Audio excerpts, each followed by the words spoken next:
what are we on, to be honest? Scripting overview. Overview of scripting. You don't really learn C sharp. You basically just know like the order that everything goes, and the order is just the most important thing.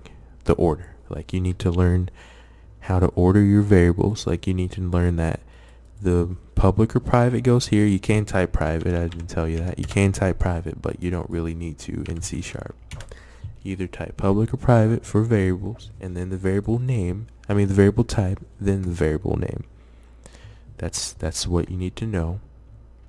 So it goes public or private, variable type, variable name. Next, you need to know what void start and void update do. There's other default methods in Unity, and you will learn those, like it's void awake, void fixed update. You will learn what those do the more tutorials you watch. But you just need to learn how to make a method. Remember, public or private.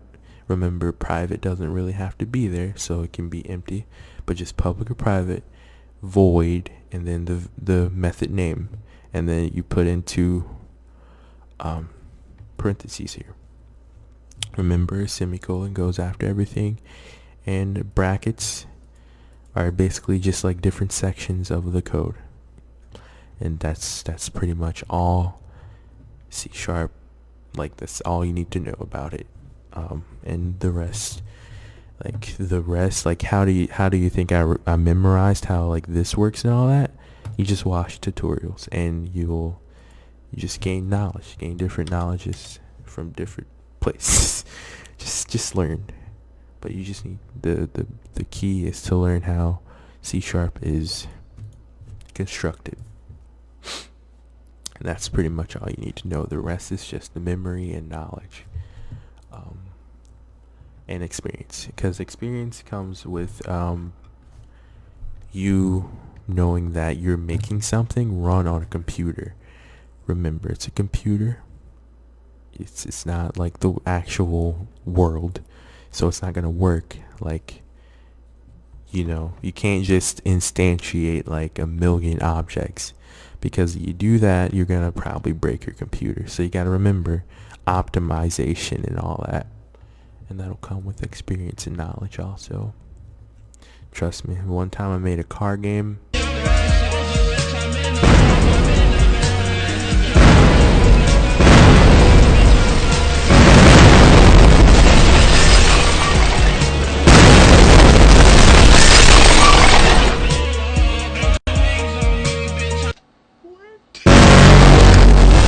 It was just ridiculous. So just remember how this is constructed, and watch different tutorials, and probably in about a year you should be able to make your own game flawlessly, without having to watch tutorials. It's normal to go on Google and look up like how to do this, but I'm just saying, like, you're going to be at a point to where you don't really need it all the time. You're just going to need it if you're like stumped on like a problem. You're like, it's not working. Why is it not working? You can just like Google it or whatever, But yeah, so that's pretty much everything.